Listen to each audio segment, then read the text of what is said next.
How y'all doing? Bob here. Grandson's been giving me a hard time about not making some videos, so here we go. Going out in the shop. Sorry about the sun. I just recently spent some money that normally I only spend on old cars and old trucks and rusty motorcycles.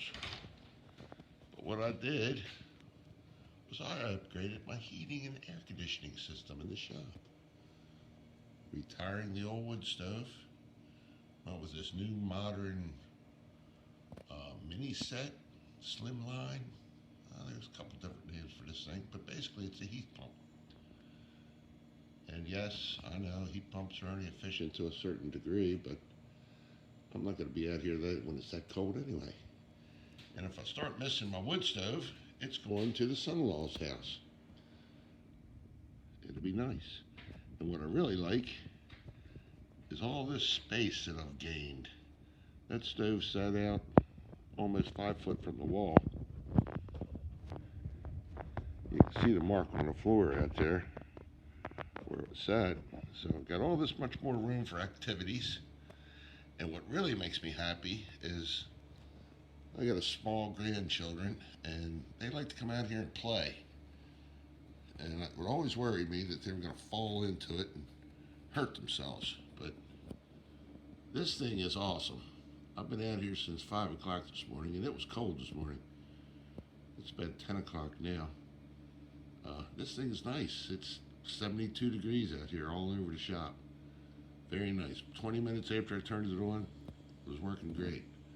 I've got several friends that have these and like them. Very efficient. So let me give you a little shot of this baby. This is my wife's car. Got this about 4 years ago. She was rougher in a stucco bathtub.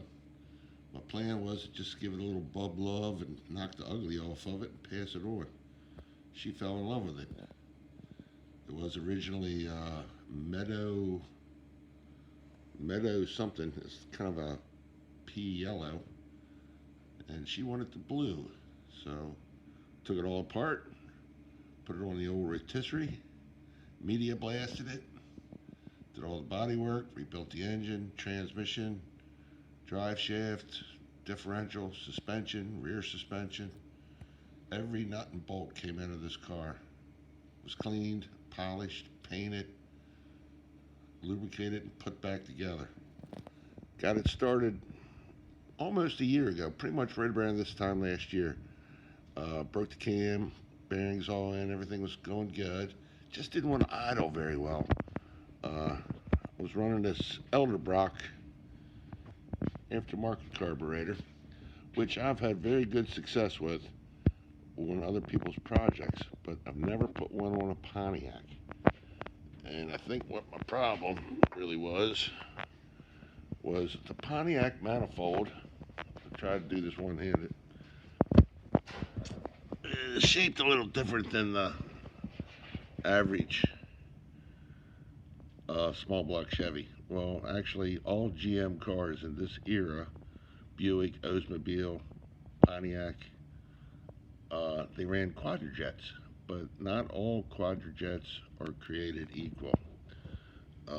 You might be able to see there's a little trough right down there in the front.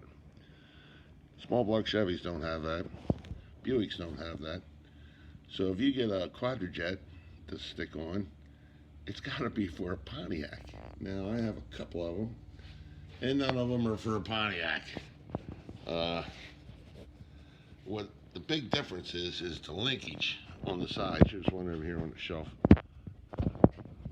The linkage on the side here is different between Oldsmobile, Buick, Pontiac, Chevrolet. The location of the gas, it either comes out straight or over the side, and some have more or less vacuum ports. And a really good carburetor guy can look at the numbers on the side of the bowl there and say, oh, this is off a 84 or 72 or blah, blah, blah. So I'm having a little difficulty due to the Wuhan They told you to close the door, don't go to work, don't come out of the house, don't eat, don't sleep, lock yourself in the basement. Jeez Louise. And believe it or not, I really got busy at work. Who would have thought some old fat guy like me would be essential? Yeah, but I was. So there was 4 guys doing the work at 12. And then I got busy with side work, and this thing's pretty much been sitting for a year. And I'm back on it. Full court press, trying to get a carburetor, something that's going to work. I need to get that going. I already have a little short piece of exhaust coming from the manifold to about halfway down the door. So I got to get it running, get it over here on the lift, get the exhaust finished, and then get a top on it. Mama wants to drive this thing, and I don't blame her. I want to see her driving it. All right, well, that's what's going on here at the shop. Just doing a little cleanup now that I got my new heating system. Waiting for son-in-law to stop by and pick up the old wood stove. I'll tell you what, I am going to miss that sucker. But I don't have far to go to get that wood stove heat.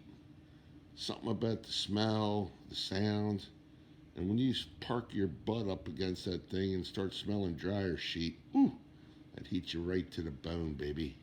I love it. But much more safer, much more room. Much more room. I'm really digging that. I haven't seen that back of that wall in 21 years.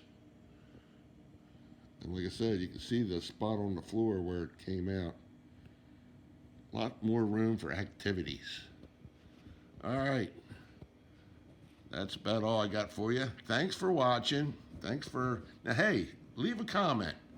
Tell me what you want to see. Now, I got a Park Lane, 59 Park Lane coming in that I worked on last year.